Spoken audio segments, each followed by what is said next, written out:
Okay, let's go ahead and get started if everybody's ready. If you will, please leave your computer on mute so that we won't have any disturbance in the background as we continue through. There is going to be time at the end of the presentation for you to ask your questions if you have them, and we will ask you to use the Zoom chat box for those questions. Thanks for your patience as I continue to admit people to our session.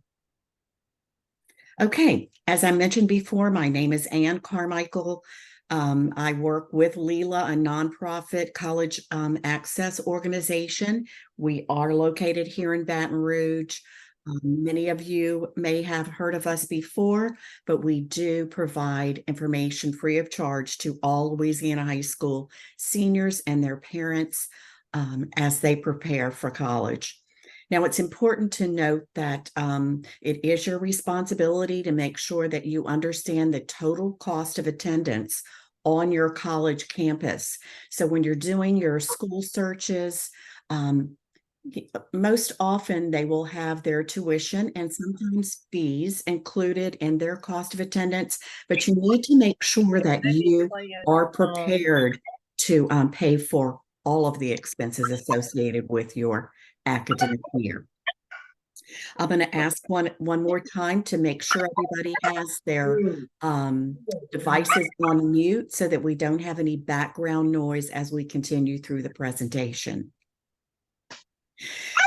So the costs for college are going to be many.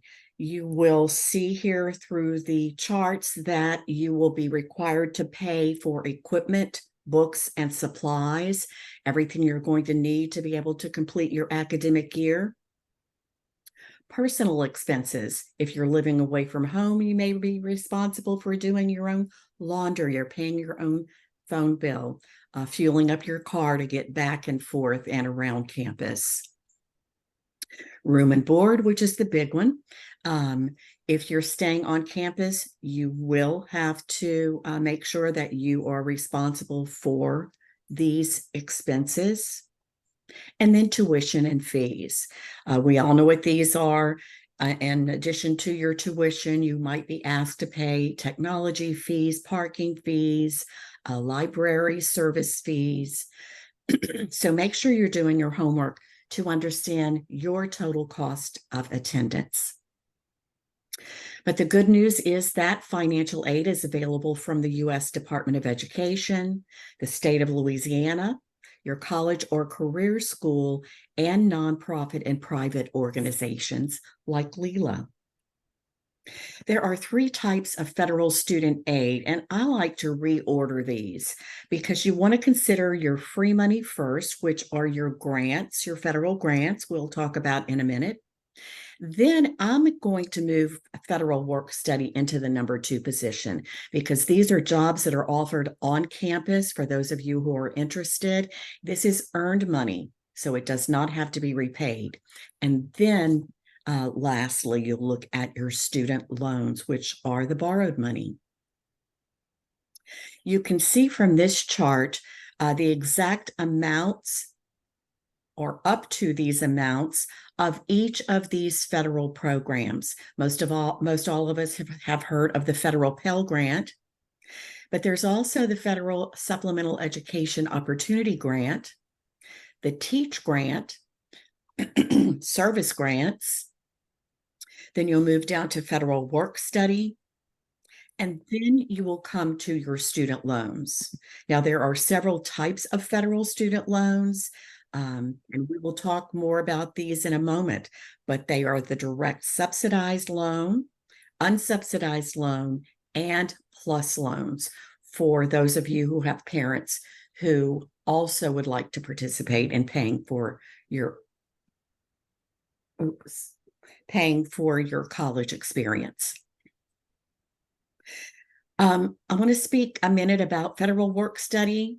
These are monies that are granted to each college that participates in the federal program. And these monies are used by the school itself to pay students to fill those jobs that are available. Now, if you're going to a four-year college, you do accept a federal work study position, and say you work in the chancellor's office. That is 4 years of professional work study that you can put on your first resume. So when you begin your FAFSA, you will be asked if you're interested. This doesn't obligate you to accept the positions, but it does let the financial aid office know that you are interested in hearing about them. Now, I want to talk about the difference between subsidized and unsubsidized direct loans. These loans are funded through the federal government, but the subsidized loans, of course, the interest is going to be waived on those loans while the student is still in school. Now, once you graduate or cease to attend and your loan goes into repayment, interest will be accruing. However, for the subsidized loans, which are need-based federal loans, interest is waived on this portion. You may also be offered a direct unsubsidized loan. It's coming from the same source. However, interest is accruing once the loan is fully dispersed. These loans are in the student's name only. No credit check is required, and they can be used to complete your college academic year. You can remember the importance of the difference in these loans by telling yourself that the U in unsubsidized means that you always pay the interest. So remember to accept the subsidized loans first. All of these monies can be used at public and private four-year colleges, community colleges, career and technical schools for part-time classes or online college courses. But to access these funds, you first have to complete the free application for federal student aid, or the FAFSA. Many of you have completed this form before, maybe for yourself or for children who've already graduated and are in college now. This year is going to be a little bit different. The platform has changed, and the form is not going to be opening until December. So make sure that you keep in touch with your counselor to know the exact start date.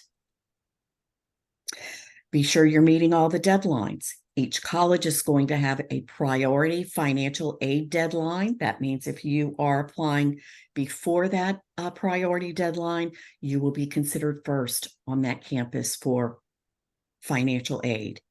The state itself has a deadline. If you are using the FAFSA as your TOPS application, you must submit the FAFSA according to the state deadline. And of course, there's a federal deadline. You have the entire academic year to complete your FAFSA, but if you want to get your money up front, you will want to complete it as soon as possible.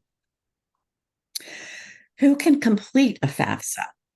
U.S. citizens, U.S. nationals, those with a green card, those with an arrival departure record, have a battered immigrant status, or a T visa. Now, to get started, you want to make sure that you are gathering all the documents that you're going to need to complete the FAFSA. And these are going to include the student and parents' Social Security cards, the student and parents' 2022 income tax returns, if you filed one,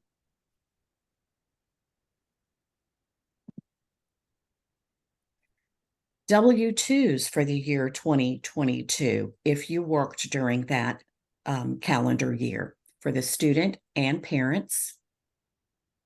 And then you'll want to begin gathering all of your investment account statements, checking and savings account statements, because this information will have to be reported on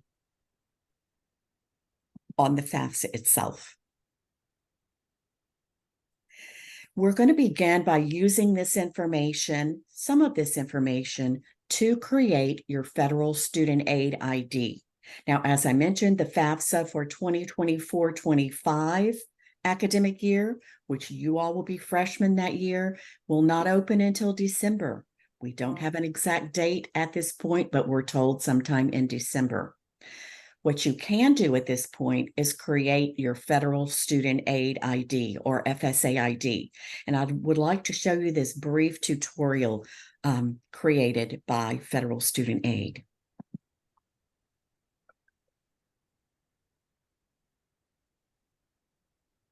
Perhaps you're a student, parent, or loan borrower who needs to apply for financial aid, electronically sign your FAFSA form, or access other benefits on studentaid.gov.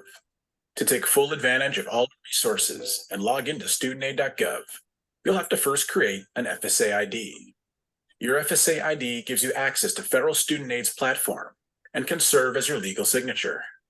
Your FSA ID is your account username and password.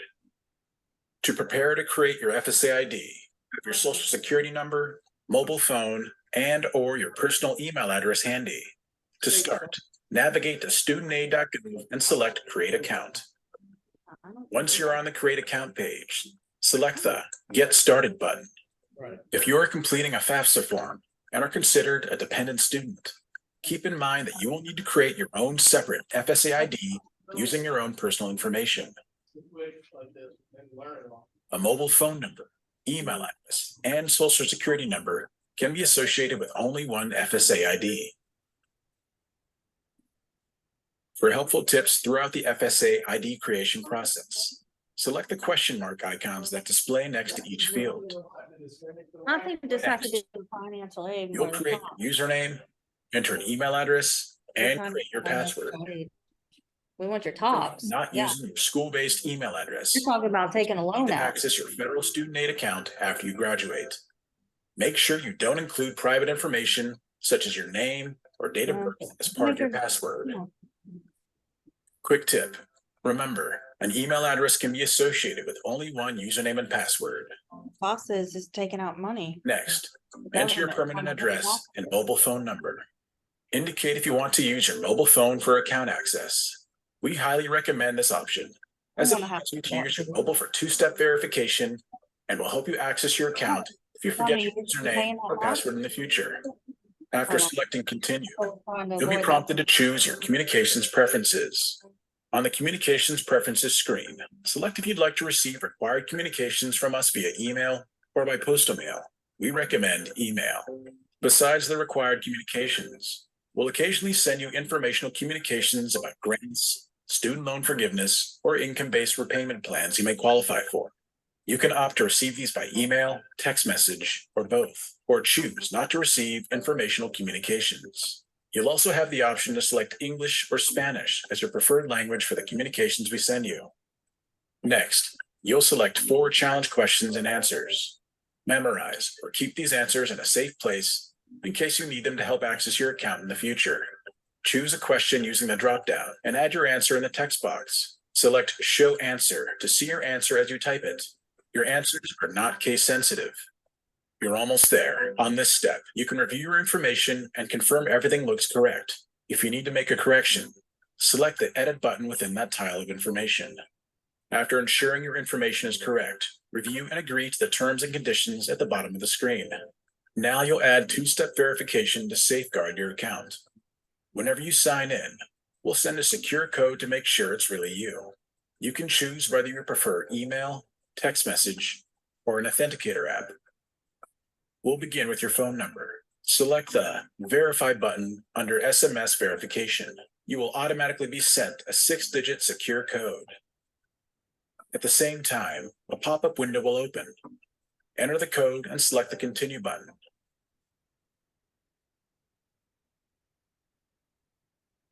You'll see a green verified icon appear that tells you you're successful. Next, verify your email address. Select the Verify.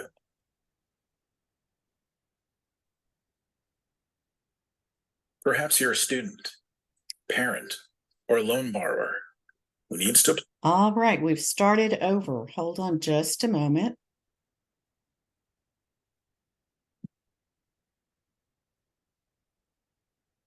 Set up an authenticator app. A pop-up window will open. Follow the steps you see there. First, load an authenticator app from a mobile app store or use one you've already downloaded.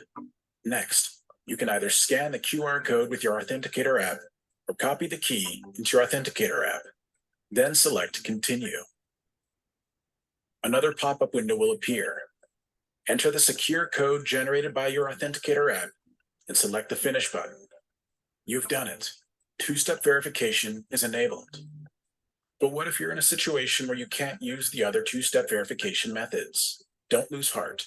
You can use a backup code. Your backup code is generated automatically when you enable two-step verification. Store your code in a safe place until you need it. Congratulations, you've successfully created your FSA ID. If you've entered an email address, you will receive a confirmation email. Make sure you note your username and password and keep them in a safe place. You can begin using your account immediately, but it will take 1 to 3 days for your information to be verified by the Social Security Administration. Some of your actions on the site will be limited until your information is verified.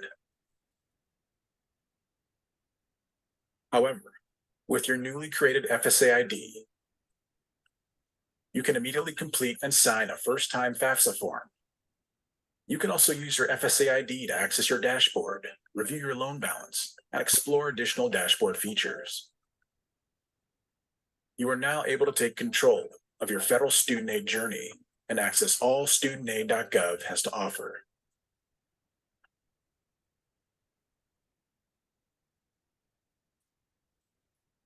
Okay, as I mentioned, everyone can complete an FSA ID at this point, but make sure that you're recording it. This is the sheet that we use as we work with students and parents, and I'm happy to send it over to you upon request. But let's talk about who needs that FSA ID. Of course, every student who's completing a FAFSA needs an ID. And any contributor to the FAFSA.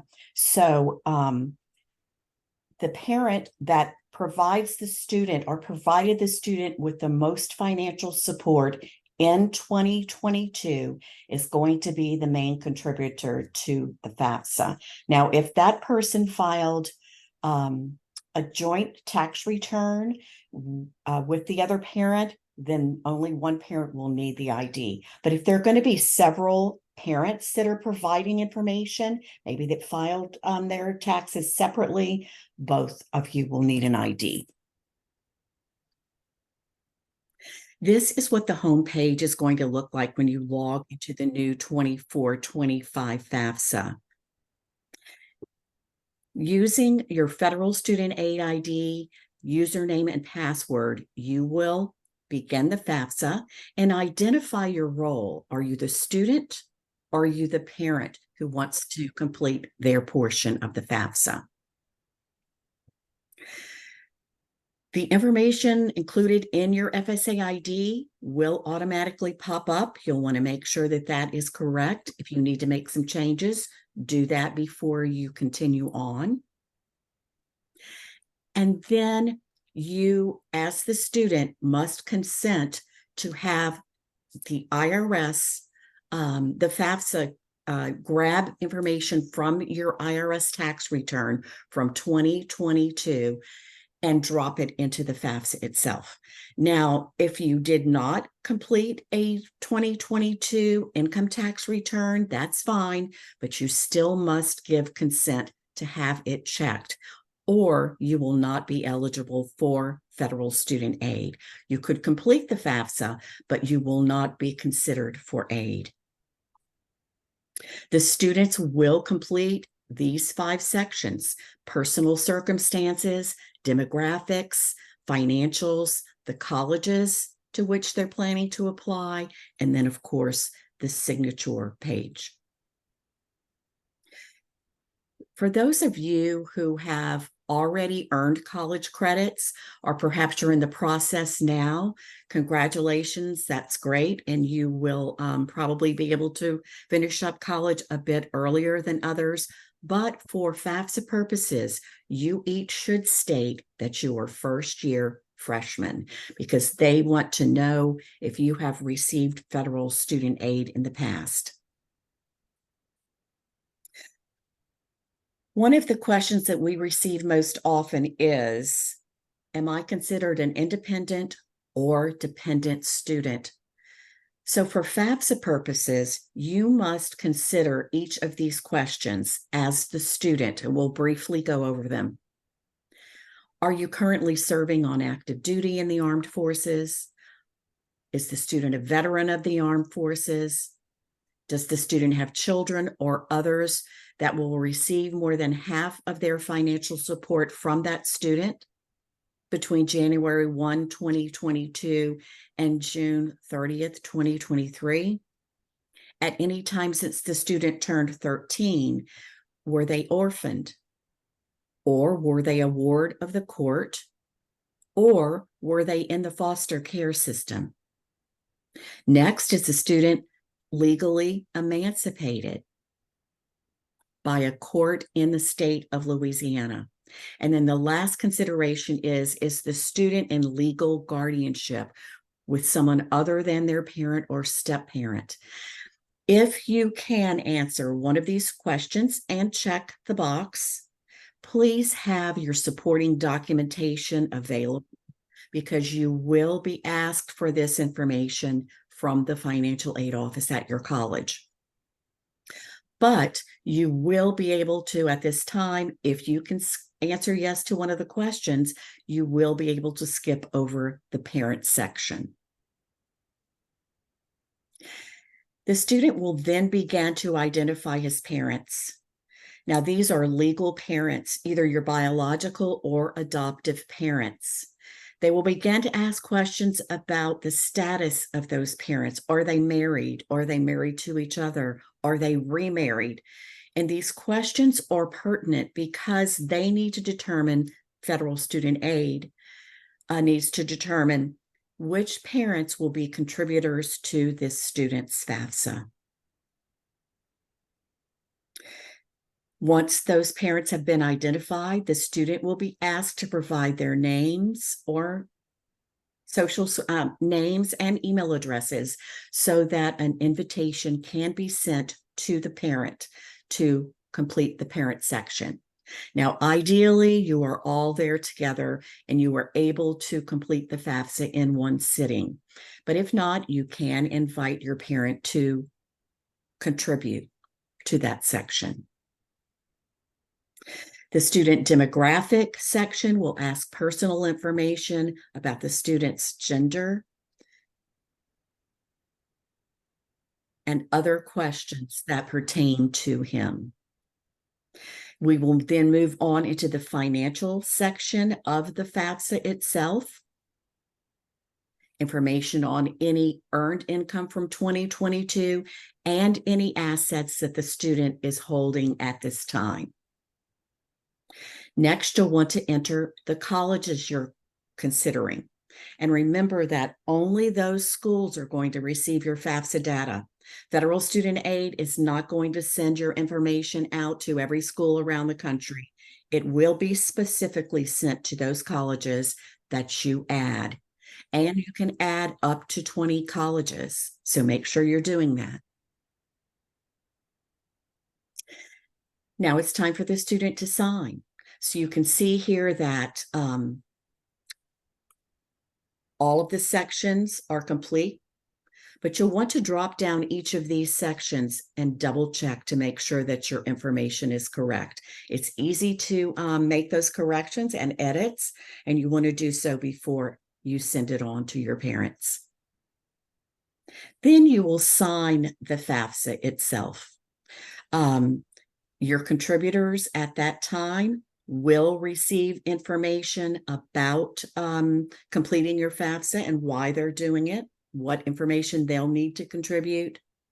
And then you'll want to move on to the signature page to make sure that you are in agreement that the information that you provided is correct to the best of your knowledge. The student will then receive confirmation that the FAFSA has been submitted. and invitations will go out to those parents. The parent will receive an email asking him to contribute.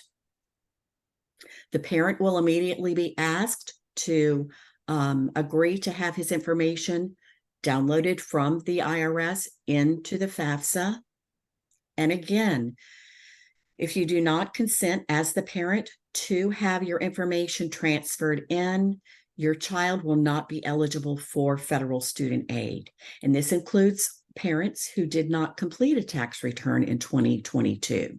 They will want to go to the IRS just to double check that. Parents will be asked to provide information about their marital status, other students that they might have in college at the time, their household size, their finances, any income, working income that they received in 2022 will be reported, in addition to questions about the parent's assets. Now, if you participated in any of these federal programs, you'll want to make note of those at this time. If anybody in the household has received any of these benefits, you'll want to make sure you're reporting that. Then you will begin to be asked information about your tax return. Although the IRS has provided information in your FAFSA, there could be additional information that you will have to manually enter.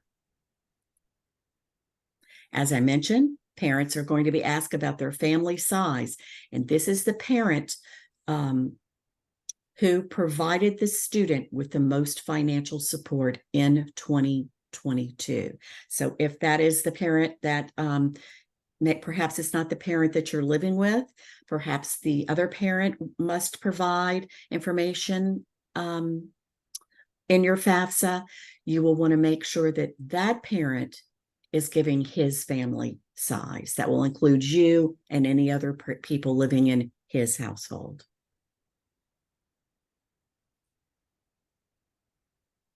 So you can see now that the parent has completed his sections. And of course, they will want to also double check to make sure that their information is correct. And then it's time for the parent to sign. Now, if there are several parents who have been identified as contributors, of course, the FAFSA will not be completed and processed until all of those contributors do so. And remember that once the FAFSA is started, that family has 45 days to complete and submit, or the FAFSA is going to be wiped out and you'll have to begin again from the student section.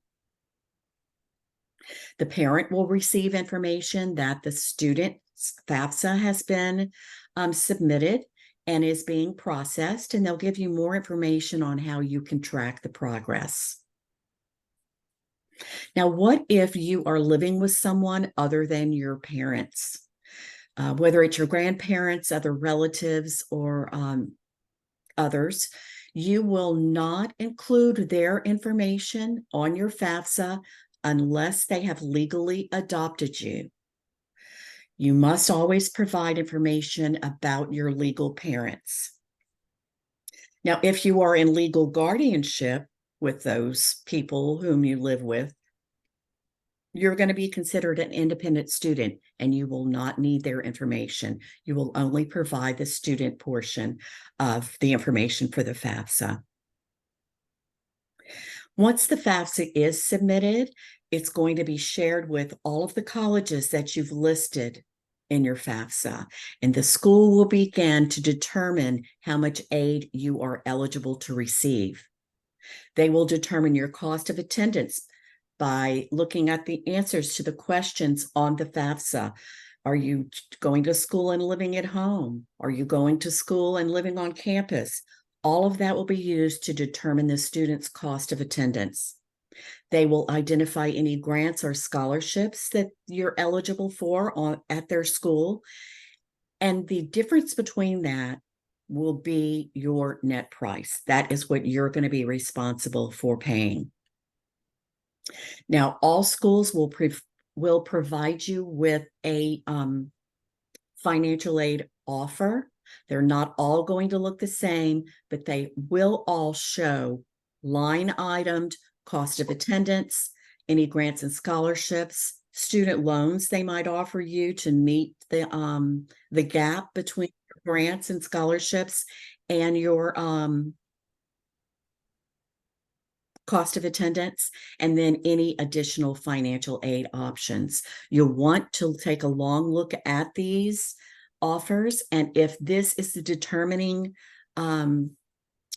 if you're going to use this to determine your selection, you'll want to take a good look at that bottom line if price and cost is important to you.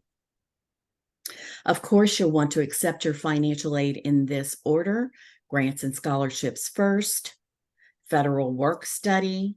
Those do not have to be repaid, but any student loans that you do accept will have to be repaid.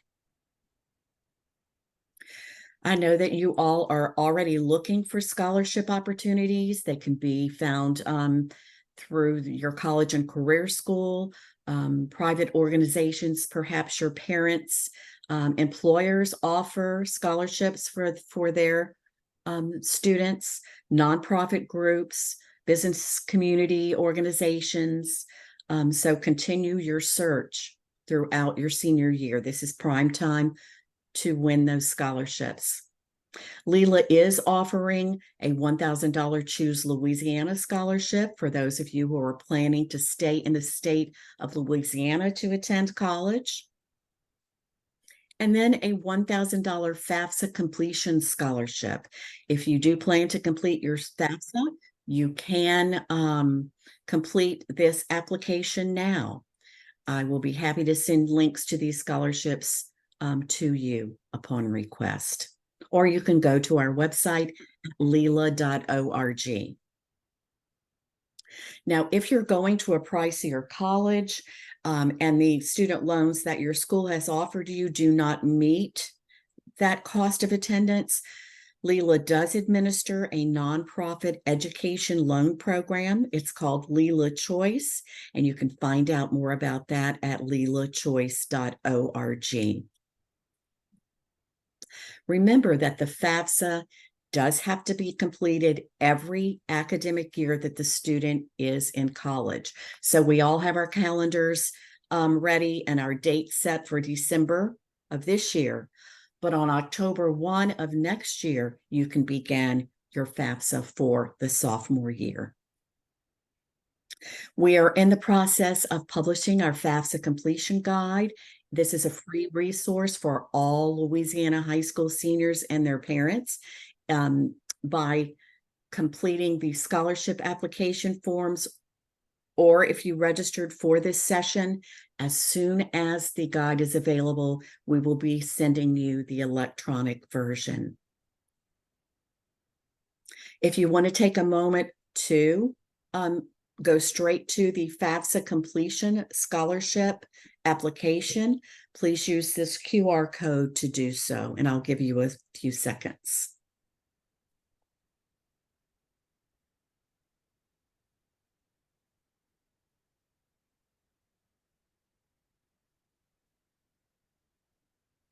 And of course, this is my contact information. If you need me, please feel free to shoot an email and we can get a dialogue started. This really is a straightforward form. It is tedious, but it should not take longer than 45 minutes to an hour to complete if you do it in one setting. And if you have any questions along the way, please feel free to email me directly. I'm going to check the chat box right now to see if we have, oops, let me go back to the QR code. Okay. When do schools send out their financial aid offers? That's a very good question. Each school has their own timeline, but the sooner you complete the FAFSA and apply to that college, the sooner you will receive that offer. Most schools' priority deadline, financial aid deadlines are in early December. So it will be sometime after that, maybe January, February, moving on into the spring. It will just be up to that college financial aid office. But it's okay to contact them if you're getting eager to find out and ask them about the status. All right, here's an interesting question. If the parents are married and file jointly and contribute equally, who should be listed on the FAFSA? So you've identified yourself as, your child has identified his parents as being married. Those parents will both provide information on the student's FAFSA. Only one of you will need a federal student aid ID, either mom or dad, but you will both provide your information on the student's FAFSA.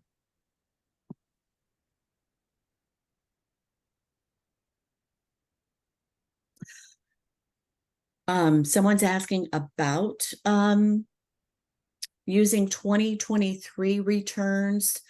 And unfortunately, you must use the 2022 income tax return on the 24-25 FAFSA.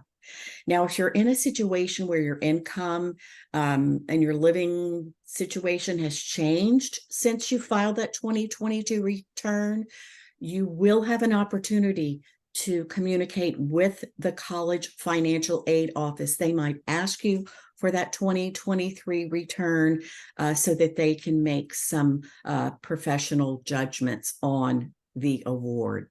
So always use the prior tax year, which in your case will be 2022. But if you've had a decrease in income since 2022's filing, you will want to contact the financial aid office. The FSA ID needs to be created by the student and the parent. So this is your electronic signature. Each of you will have one, and depending upon who needs to sign the FAFSA, those parties will need to create a federal student aid ID. If you're in a special situation and you're not quite sure how to proceed, please feel free to email me so that we can talk specifically about your situation and who needs to contribute to your student's FAFSA. Oh, this is a good point. If a parent already has a federal student aid ID, maybe for an older child, that ID will follow you throughout life. So you will still use that ID, mom or dad, because it is your electronic signature, but you'll want to go in now and provide any updates that you see necessary.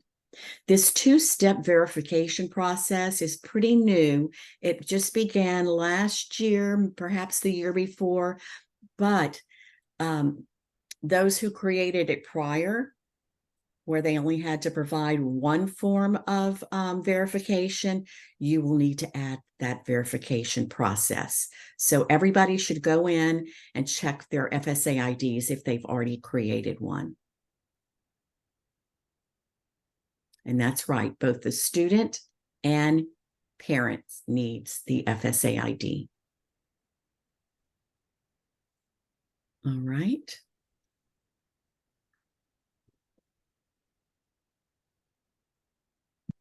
This is a very interesting year. And yes, you cannot fill out the FAFSA for the 24-25 academic year until December. And no, we do not have an open date yet, but please stay tuned, because as soon as we hear about it, we're going to be passing it on to you. I'm sure that many colleges are going to have to make some changes to their typical timelines. But yes, in the past, the early December was an FAFSA priority deadline, but I'm sure that's going to be under consideration.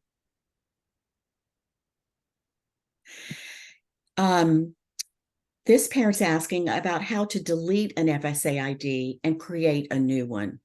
If you've already created an ID, you cannot delete it. It is yours. It is associated with your social security number. You can go into that ID and make updates. If you do not remember your username and password, you can call Federal Student Aid and they will ask you a series of questions to verify that it is you, and they will help you to reset that username and password. I'm going to put Federal Student Aid's phone number here, 433-3243. And please feel free to give them a call long before it's time to start your FAFSA, and they can help you with that.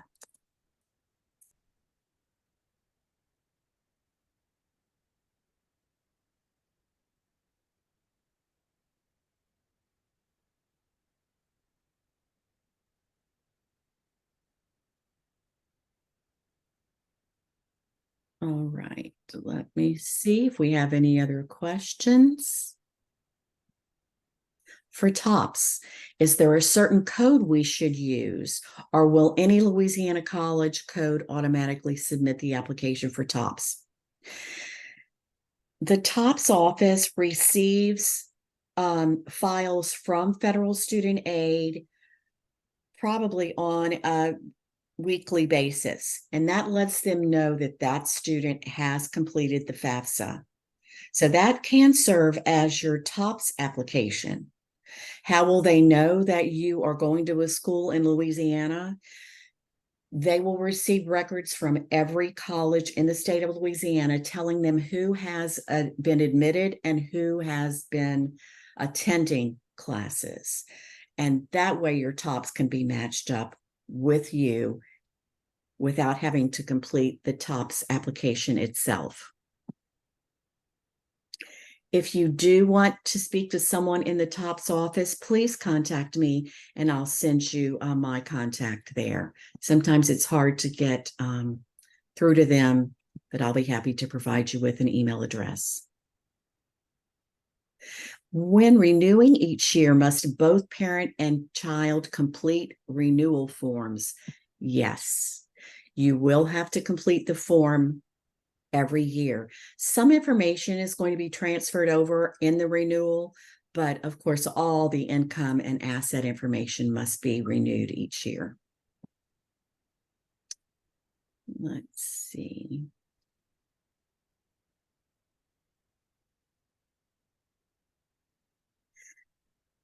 I'm not going to say that the FAFSA is required for TOPS. They prefer you to use TOPS so that they don't have to manually process your information. If you choose not to complete a FAFSA, you can go onto the TOPS website and I've lost my train of thought. You can go into the TOPS website and request a TOPS application. But remember that most colleges use the FAFSA to initiate federal all student aid. So let's say LSU, they are looking at students' information. They're looking at their ACT scores. They're looking at their GPAs. They're looking to see if the student completed the FAFSA. They will use all of that information to determine institutional aid that they have to offer. So it's up to you whether you complete the FAFSA or not, but it definitely will make the process a lot easier.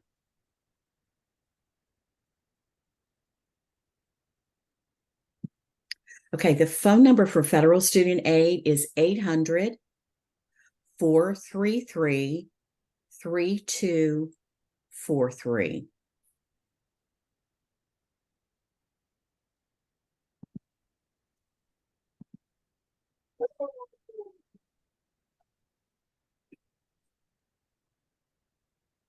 Okay, let's see what else we have here. What is the typical time frame for the release of the financial aid offer?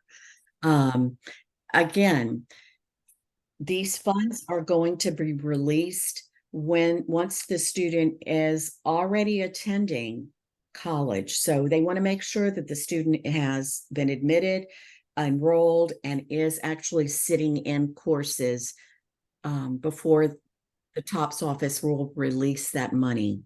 Now, if you are eligible and you received information from the TOPS office that you are eligible, they will send information over to your college to give you a credit on that campus. And then once you attend so many classes, they will release that money to the university. So you won't have to pay out of pocket for it and be reimbursed. And as I mentioned, every college is going to have its own time frame. But it's a good idea if you know what school you're going to, give their financial aid office a call now and ask them what their timeline looks like, and that'll give you a better idea.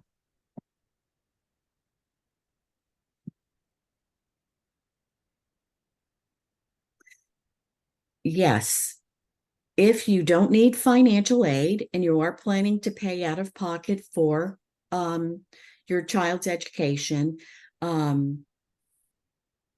then you do not have to complete the FAFSA. However, the FAFSA can be used in many scholarship instances to determine institutional and private aid.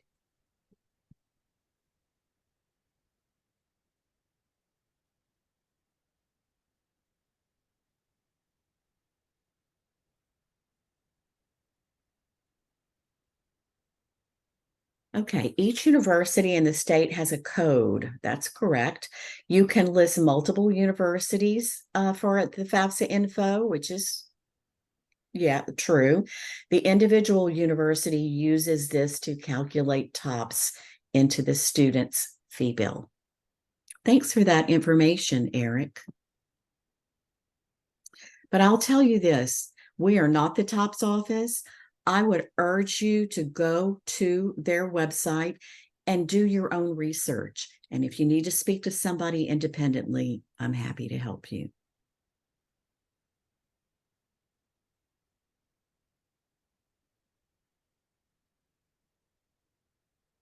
And that may be all of the questions we have. If you are in a special situation and you don't want to talk in a public forum about that situation, please contact me via this email address, and I'll be happy to work with you directly. Yes, this session was recorded, and I'll be happy to share it. I'll send it over to your counselor once it's published.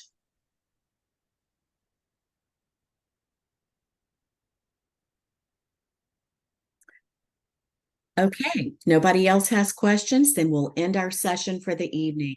And thank you again for participating.